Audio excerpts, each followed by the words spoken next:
Ai, ai, essa área que nós estamos vivendo agora, essa evolução é muito complicada, tá ligado? Onde nós temos agora uma revolução muito importante acontecendo, basicamente a mudança do como nós conhecemos a tecnologia, até mesmo como a gente pode interagir, tendo inteligência artificial. Hoje a inteligência artificial já tá num patamar já que eu costumo chamar de vale. Perdão, costumo chamar não, como é citado por várias vezes, não é só por mim, eu sou só um ser humano normal. Já foi citado por muitas outras pessoas e muitas outras coisas. Porque a evolução, ao longo do tempo, tende a passar por um momento que é mais delicado e mais sensível, além de mais complicado. Seja por questões de desconfiança do público, seja pela aceitação também do público, seja por questão de falta de legislação, enfim, inúmeros fatores que tornam esse vale extremamente complexo. E um ponto que eu poderia até falar que é o caso aqui, que é ou vai ou racha. Porém aqui é uma situação um pouco diferente. A inteligência artificial já domina já muita coisa. Muita gente utiliza inteligência artificial sem nem sequer saber. Porque a inteligência artificial, a grande verdade é que ela já entrou nas nossas vidas e muito dificilmente vai sair. É muito difícil mesmo, né? A inteligência artificial já está tão bem estabelecida no nosso cotidiano, na nossa vida, em diversos recursos até simples, que geralmente não tem muito como a gente voltar atrás. E como a gente está nesse período que eu considero que não tem mais volta, eu acho que é interessante tentar explicar um pouco de uma maneira simples, não é mesmo? Eu acho que é uma coisa útil.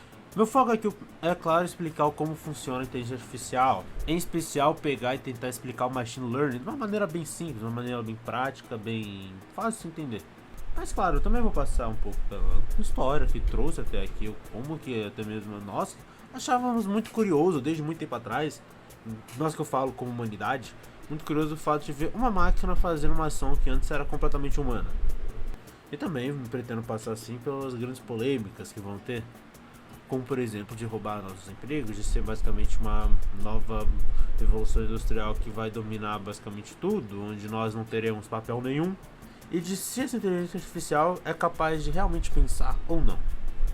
Essa aqui acho que é a quarta ou quinta vez que eu tô gravando, eu já tô começando a ficar puto por conta que toda hora dá algum problema de gravação, mas tudo bem, vamos indo. Eu quero deixar aqui registrado que hoje eu estou gravando, hoje é dia 25, hoje é sabadão, e eu estou com a camisa da Loud, por quê? Por conta que eu quero ver a Loud trazer o título de novo pra nós, caralho. Quero ver, é isso mesmo, vamos Loud, cara. Essa semana eu quero ver trazer pra nós de novo. Vou até falar mais perto do microfone aqui, ó. Eu quero ver a gente ganhar em casa, aqui no Ibirapuera, eu quero ver. É isso que eu quero ver, tá ligado? Eu quero ver nós como? Bolado, caralho, é isso. Pra quem não tá sabendo, tá acontecendo agora o campeonato de Valorant lá no Ibirapuera. No ginásio do Ibirapuera. Eu vacilei muito, era pra ter comprado ingresso pra poder ir ver. Por conta que, ai meu Deus, tá acontecendo uns jogos tão legais, mano. Há mais ou menos 100 anos atrás surgiu um dos filmes que é a base da ficção científica atual, que basicamente começou com toda essa onda de filmes tecnológicos, que tenta trazer um pouco de tecnologia, tentar mostrar como seria o mundo a partir disso. Eu tô falando aqui de um filme de 1927 que talvez você não conheça, que é o filme Metrópolis. Como eu disse, é um filme de quase 100 anos, é um filme bem antigo, mas ele é, como eu disse, a base da ficção científica. Inclusive é um filme que eu já vi.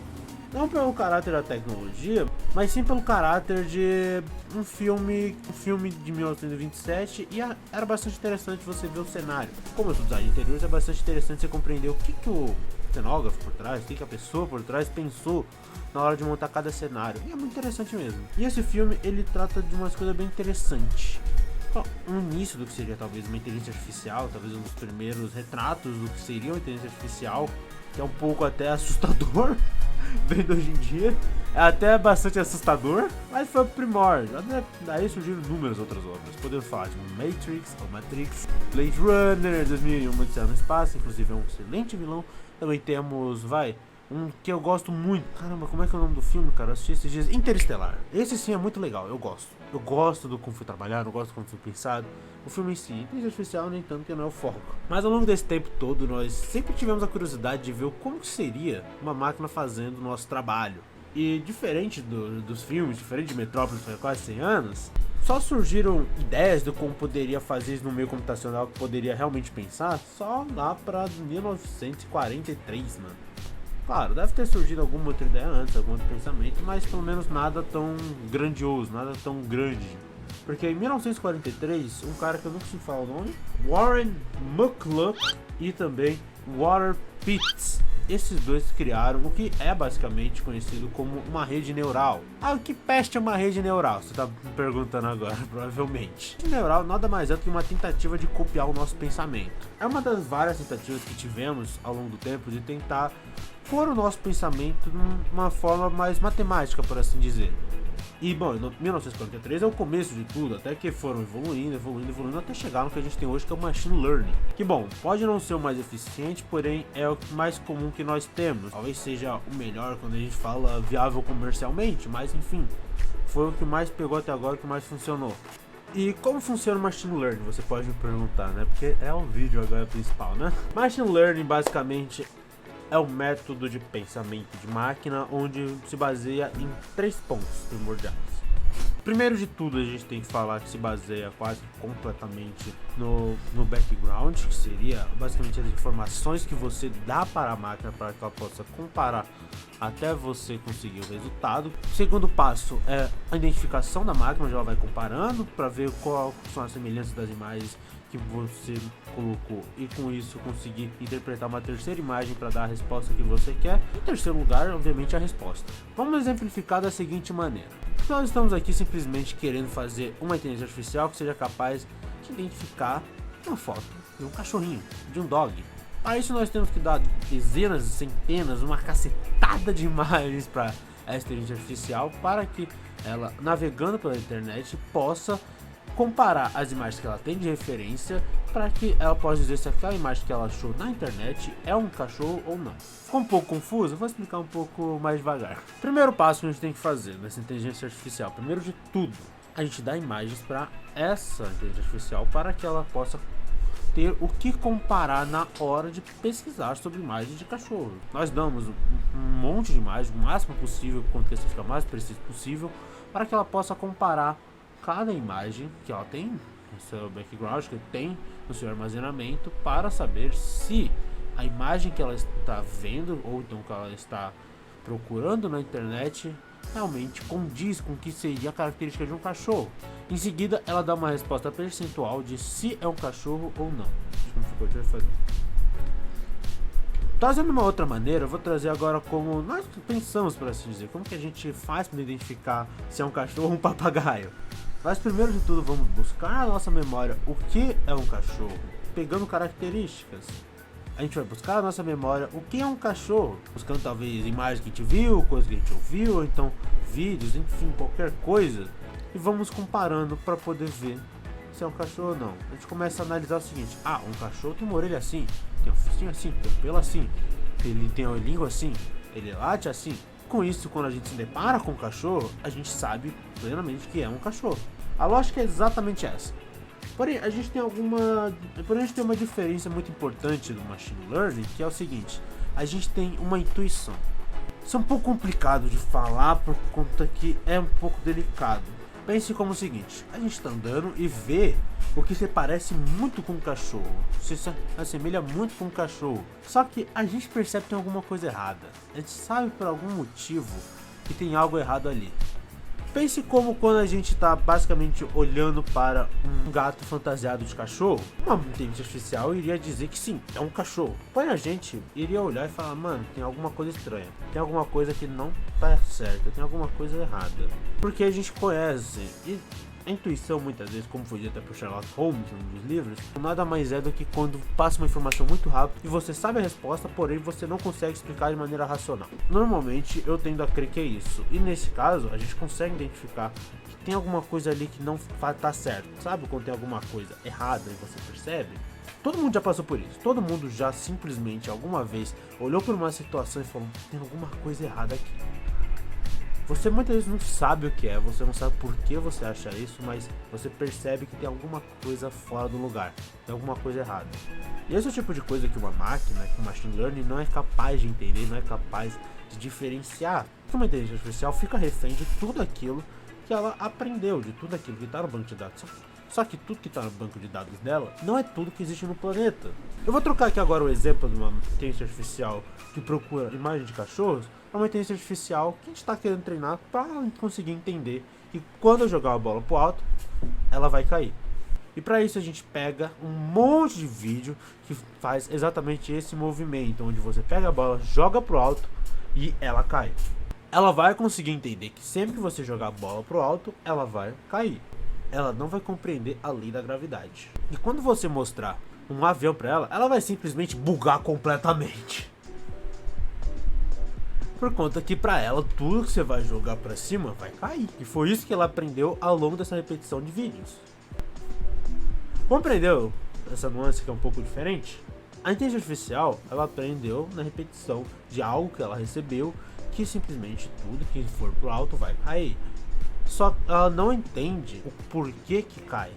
Ou então porquê que o avião voa. Ela não entende. Eu falei no caso do avião, mas pode ser coisa muito mais simples. Pode ser, por exemplo, um vento. Pode ser simplesmente que bateu uma correnteza de vento e jogou pro lado. Acontece. Como que deve estar pegando o microfone aí, o meu ventilador, porque tem um calor do caralho em São Paulo. Como eu falei antes, que isso acontece por conta que uma inteligência artificial não tem consciência de tudo que acontece no planeta Terra, pode surgir a dúvida do seguinte: então se a gente entregar para essa inteligência artificial tudo de informação, ela seria capaz de entender? Não faço ideia. Primeiro que essa pergunta, ela tem um tanto de resposta tão vaga que... Não sei. Vamos começar do princípio. O que é tudo? Não sei. O que seria tudo? É relativo. Por conta que tudo pode ser desde teorias científicas, desde basicamente pensamentos filosóficos, mas não é todo mundo isso. Não é tudo que existe. Como é que, por exemplo, eu vou conseguir passar a minha felicidade da maneira que é desenhar? Eu não sei. Não sei se é possível. Ou então um problema ainda maior, que é um problema mais prático. Como caralho vai armazenar tudo? Pensa, se você pode deixar guardar as coisas no celular, às vezes de 16, 32, 64, 128 GB, já é difícil, imagina armazenar essa desgraceira toda. É uma série de problemas que simplesmente eu não sei. Eu acho que não tem mesmo como resolver. Eu não sei se... Talvez até tenha, mas não vai ser a minha geração muito provavelmente que vai resolver isso. Sinceramente, são respostas que a gente não tem ainda. Como, por exemplo, se uma máquina é capaz de ter uma consciência. Só que é complicado, por conta que essa própria pergunta, existem outras perguntas que precisam ser solucionadas antes. Como o que caralhos é uma consciência? O que é de fato uma alma? O que de fato é um ser humano? Ou melhor, o que é um pensamento humano? A gente não sabe. São perguntas muito profundas que nós não temos simplesmente a resposta. E isso me deixa muito com vontade de querer saber. Será? Me deixa com uma pulga atrás da orelha, que me deixa muito curioso para poder saber essas respostas. Só que são respostas que eu não sei. Talvez se eu for atrás de entender, talvez eu consiga compreender em algum momento, mas ainda assim são questões tão complicadas que é doido. Porque eu não sei se um pensamento realmente é algo possível para uma máquina. Porque, como eu disse, eu não sei se ela teria a capacidade de talvez entender. Eu não sei se talvez o que nos torna humano seria não entender tudo, porque nós entendemos de tudo e com isso a gente tem opiniões, preconceitos e tudo mais. Talvez uma máquina que saiba de tudo, ela talvez tenha uma resposta muito empírica, que eu não consiga entender a realidade, por assim dizer. Sei. Eu não sei, de verdade, eu não faço ideia. E sinceramente, eu quero muito deixar essa semente na cabeça de vocês para poder pensar, porque é uma coisa muito complicada e uma coisa muito interessante. Mas eu não vou seguir muito com esse tema agora, nesse momento, porque enfim, é um tema bem complicado que sinceramente não vai levar a lugar nenhum no momento agora. Ai, viu? Desde muito antes do nascimento dessa pessoa que vos fala, os seres humanos já têm interesse em saber como que uma máquina poderia executar talvez suas tarefas que são consideradas totalmente humanas. E conforme o tempo foi se passando, conforme os estudos foram sendo feitos, como um artigo postado por Walter Pitts, o cara que eu já desisti de tentar ler o nome, o Warren Mucklock, onde eles basicamente idealizam uma rede neural, que é basicamente uma tecnologia que imita o nosso pensamento. Foi desenvolvida a tecnologia de Machine Learning, que tenta basicamente colocar numa equação matemática o como nós agimos e como nós pensamos. E de um modo até que bastante parecido até. Porém que surgem ainda milhões de dúvidas sem respostas, que talvez seja o grande problema da inteligência artificial.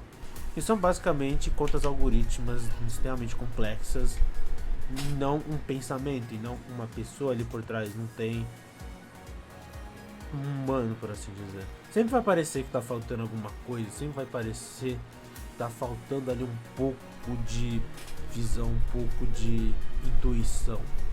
Como se você pegar uma bola e jogar pro alto, ela não vai entender como funciona a lei da gravidade.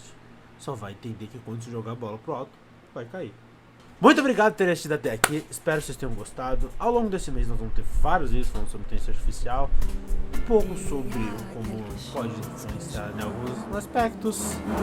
Mas além disso também nós vamos conversar também sobre se a inteligência artificial tem capacidade de roubar os nossos empregos na semana que vem e na outra semana, se realmente uma inteligência artificial é capaz de fazer arte. Enfim, muito obrigado por ter assistido até aqui. Eu sou Vinícius Duarte. Aqui eu me despeço. Valeu.